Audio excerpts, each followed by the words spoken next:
fans, we are Jackie and Janine, the Pfeiffer sisters, and love to talk about the 1950s, inviting you to reminisce with us as we explore experiences of that decade. We chronicled the distinct memories of our childhood in our book, While the Windmill Watched, a slice of rural America in the 1950s, which takes you on a notably historic journey through that often forgotten decade. We also want to hear about your experiences during the 1950s. We will feature guests whose special stories of that decade will bring to mind magical moments of reflection, some with tears, some with smiles, but above all, a good dose of laughter. We would like you to chat with us as we bring to mind the sights and sounds so familiar to that time in history. Grab your favorite malt or Green River. Make sure you are wide awake and get ready to be inspired about the 1950s. Welcome to the 1950s Fun Chat. Hello, we are so glad you are joining us again for this is number 30, Jackie, in our Fun Chat episodes. And it's almost a highlight of the broadcast today because of this special guest who we will be chatting with in a little bit of time. But before we get started with our broadcast, I want to mention this book right here, if I can get it on camera, and it's hard to show because it's such a beautiful glossy photo, but you see the picture up in the upper right-hand corner of your screen. Our book, While the Windmill Watched, a slice of rural America in the 1950s, was released last year, 11 short months ago. And interestingly and lovingly and honorably, our book has been given a national award from the Independent Press. And it is in the category of regional, and it has received a Distinguished Favorite Award. And we are just so honored that our windmill book has captured the love and attention of authors and writers and librarians and publishers from throughout the world, because this contest did have entries from around the world. So, Jackie, who would have ever thought that our book, While the Windmill Watched, which encapsulates our story of growing up on the Great Plains in the 1950s, would receive such a high honor? It was so surreal, but we are grateful. Yes, definitely. And who's our guest today, Jackie? Well, before we go to that, I want to call attention to what's on the screen of our viewers. So as you are perusing the screen, which I hope you are doing, you will notice that there's a little banner below on the purple stripe that says www.whilethewindmillwatch.com. We invite you to go to that site to get all sorts of information about our activities, about the book, about Janine and me.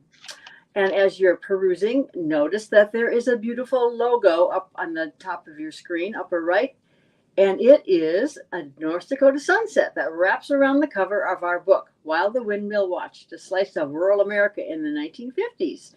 Our book includes so many memories Janine and I have of living on the northern Great Plains in the 1950s. Again, we are so pleased that we have been awarded the 2022 Independent Press Award in the category of regional as a distinguished favorite. And that's mind-blowing, and we are honored.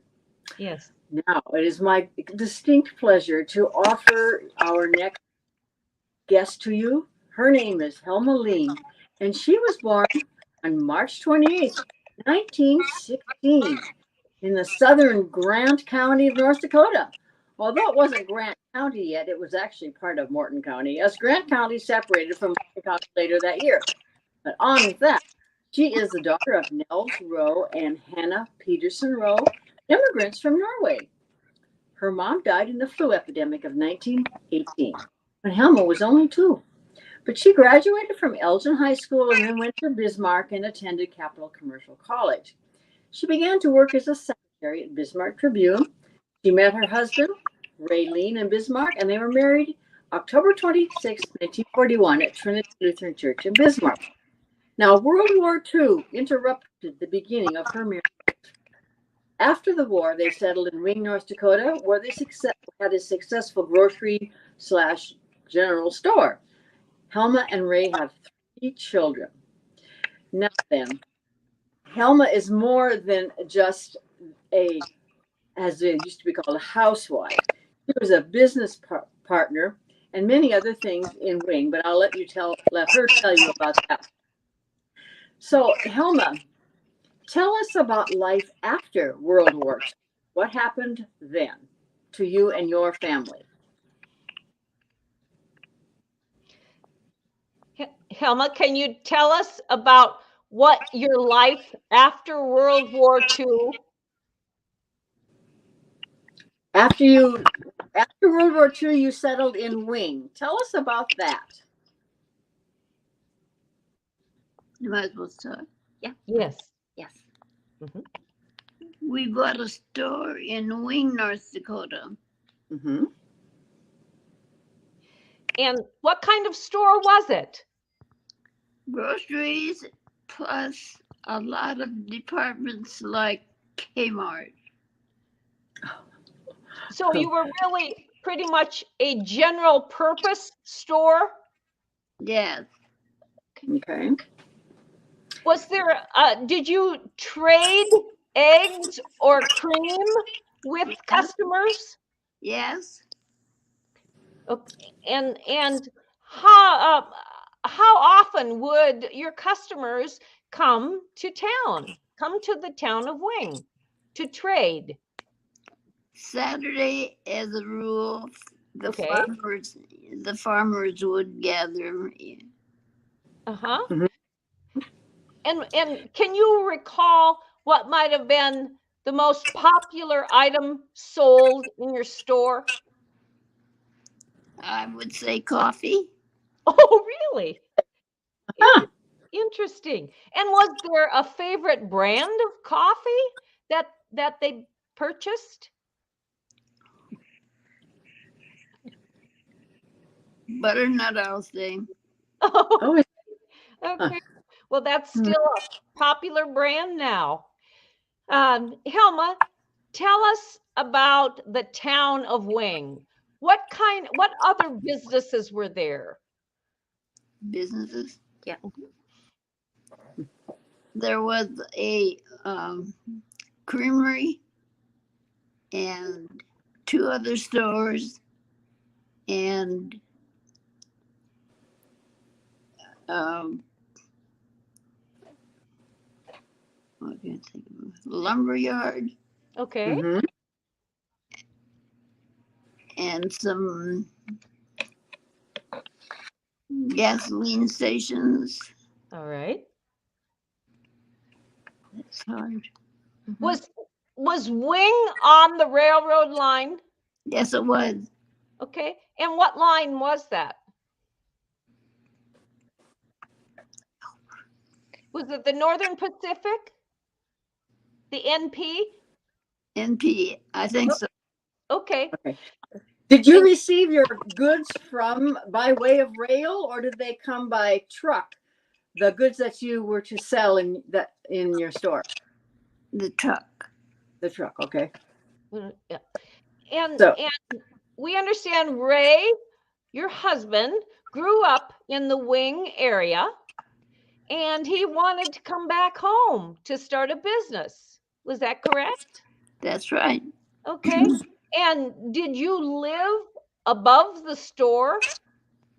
I work on Saturdays.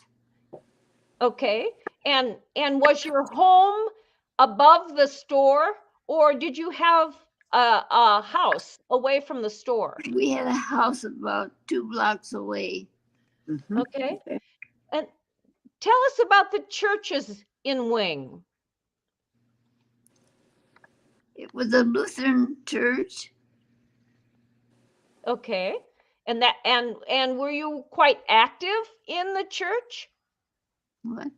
A pastor. Yeah, we had a pastor. Mm-hmm. And did you sing in the choir? Yes, I did. Okay. Well, we understand that you had previous church choir experience in Bismarck. Is Yeah. that correct? Yes. Okay. Mhm.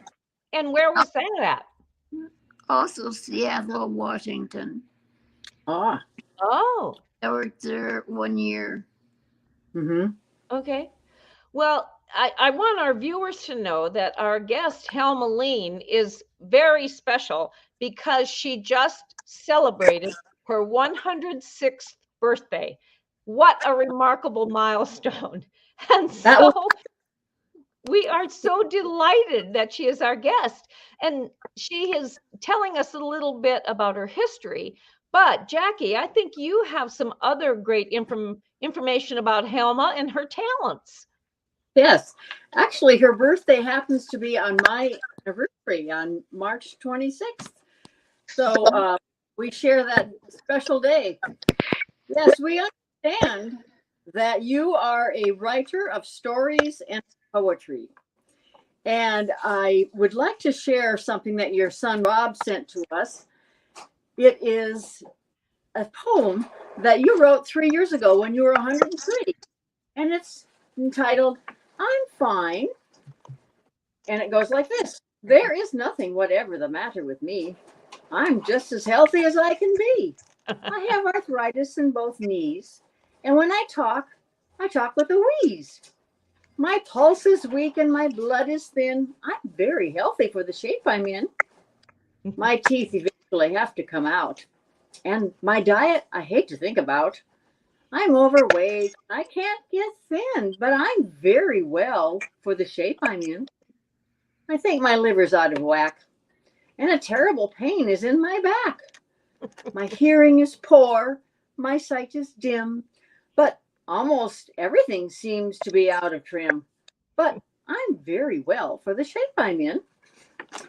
I have arch supports for both feet, or I wouldn't be able to go in the street. Sleeplessness I have night after night, and in the morning, I'm just a sight. My memory is failing, my head's in a spin. I'm practically living on aspirin, but I'm very well for the shape I'm in. I love it. Me too. And That was is, so. Helma, where do you get your inspiration for your stories and your poetry? Or is there not one answer for that? and where did you get your inspiration to write your poetry? From my children. From your children? Yes. They Okay. encouraged you. They encouraged you to write because they knew you had so much yet going up in that head. Yes. Yes. Okay. Okay. And are you still writing poetry at age 106? Yes, I am. Oh, can you tell us about some of your latest writings? I wrote one about spiders. Oh, Aha. and One how does? about a baseball team and a football team. Mm-hmm. And was We it excuse me. We understand you're writing a book as well. Yes. Yes. And what is the main theme of that? We haven't picked a name yet. Okay. How about the theme? What's it about? It will be what I have chosen through the years. Mhm. Mhm. Okay. So choices. I have just about every topic that I can think of. Okay. I'm looking forward to reading that book. Well, Let, I'm not promising when it will be ready, but we're, we're working on it. that's right. Janine and I understand that. We Yes. don't have a date. It just goes with it. It has a life of its own. Helma, tell us about your Christmases in the 1950s. Can you recall We anything? always had a Sunday school program at the church. Okay. And in our home, we usually had a nice dinner Mhm. and invited relatives. Okay. And was there a certain food that you prepared for that meal? What did you say? Was there any special food that you prepared for that meal? Did you have a turkey or a goose or? Yes, we would have that, but we also have one Norwegian dish because all of us are Norwegian. Okay. And what was that dish? Runagout. Oh, Oh, what's that? It's a dumpling that's made out of potatoes. Okay. Okay. Is that something that you would prepare other days of the year? Maybe once a year. Uh-huh. okay. Uh-huh. And So, go ahead, Jean. no, it's so interesting when your son gave us Rob gave us your biography, and I think we had talked about it when in our pre-conversation before we started recording, was that all three of your children went to college. And can you tell us where they went to college? My two daughters went to Concordia College, and my son started at BJC in Bismarck, Okay. finished at Morgan State. To Morehead State. Okay. And it's interesting that you and Ray felt it was important for children to have college educations. Yes, Mhm. And my children didn't think about anything else when they graduated from high school. They were preparing for college. okay. And that in that era, that wasn't necessarily how every family thought, was it? Many of the young people would get a job right Yeah. out of high school. Hmm. Okay. So you mentioned you are from Norwegian background, and Norwegian was probably your first language. Is that right? What was that? Is the Language. Hmm? Norwegian was your first language? Will you repeat that? Jackie? Yeah. yes? Norwegian was probably your first language, and then you learned English later. Is that correct? Yes. Both mother and father spoke English in the home, Uh-huh. and we children learned that first, and not until school started in first grade did I learn English. Hmm. Have you had an opportunity to speak Norwegian recently? Will you repeat? Yes. Have you had an opportunity to speak Norwegian recently? Well, once in a while, people will ask for a song or a poem. Hmm. I took some classes here, and one of them one of the classes required that I speak some words in Norwegian, and I Huh. read a poem. Okay. Yes. Helma, did you play a musical instrument? I took piano lessons. Mm-hmm. And And was that someone in your hometown? In the high school town, Oh, Elgin. oh, Elgin. okay. And then did you play for church or for other events? No, I just helped my children when they took lessons. Mm-hmm. Oh, Good. They're yes, fortunate to have that. Would you yes. Did your husband play a musical instrument? No, he didn't. Oh, okay. He sang. You know, Uh-huh. Okay. Okay. Well, singing was so popular. Singing in the home, singing in church were so popular in the 1950s. that's You it know, it was. yes, and it brought such joy into the home. Mhm. Yeah. Yes. So, And go ahead. go ahead. Okay. Telma, when you were writing, when you first started writing, did you write in longhand or did you have a typewriter or did someone type for you? I had a typewriter, but I had left it with a daughter, and I wrote with a pen, and I asked a friend to type my stories. Okay. Well, Mhm. that was fortunate. Did you have to think a long time before a line of poetry came to you? Or was it pretty much in the tip of your tongue? Would you repeat that, please? Sure. Mm-hmm.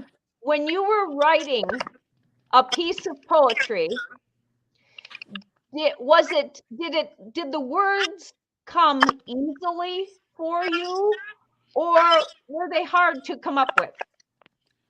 I had a book that helped make rhyme. Um, Oh, I just started out with simple poetry, but as I progressed, I used this book that was very effective and a big help in making things rhyme. Uh-huh. nice, That, nice. that's good to know in case I ever wanted to do that. Well, Helma, let me tell you about the first poem I wrote, which was we had to do that in third grade.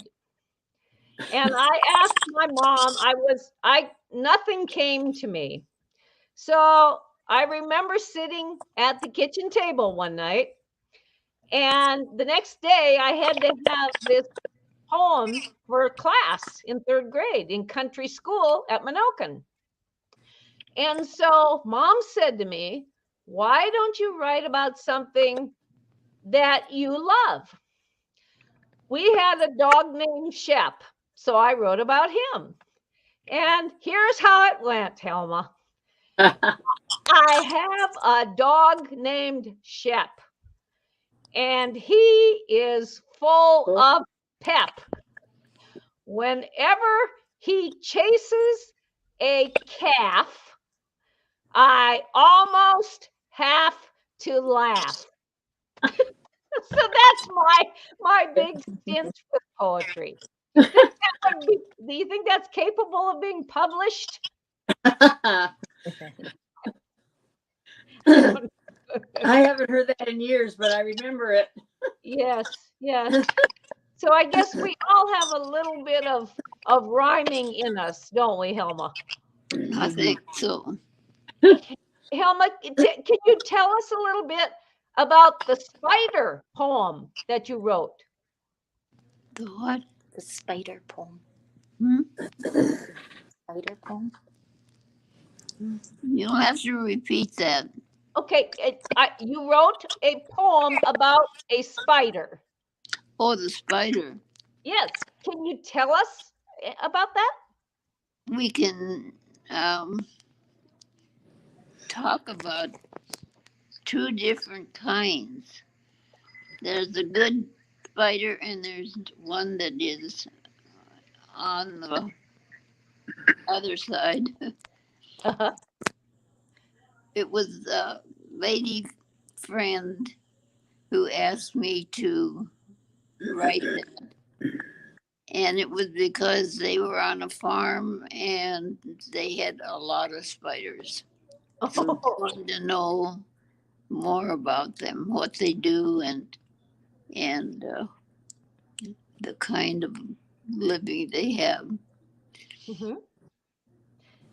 And has she read what you have written? Oh yes, I gave her a copy. Okay. Nice.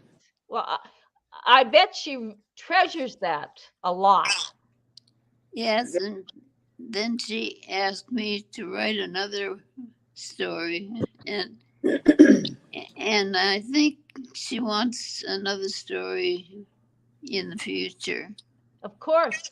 Have any of your poems been published in a newspaper? Yes, they have. I was hired by the Heart River Voice, and the first year I had one once a month because it's a monthly paper. Hmm. And since then, it's periodically. I've Okay. also had a poem printed in a book in Pennsylvania. They had run an ad in the local paper, and I sent my poem about a dog, Uh-huh. Mm-hmm. and they printed it in a book that they made. Mm-hmm. Wonderful. Yeah, Wonderful. you are funny.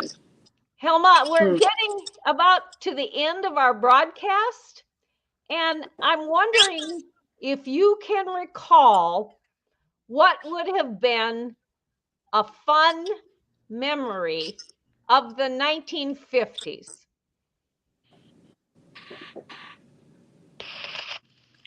I think life in general.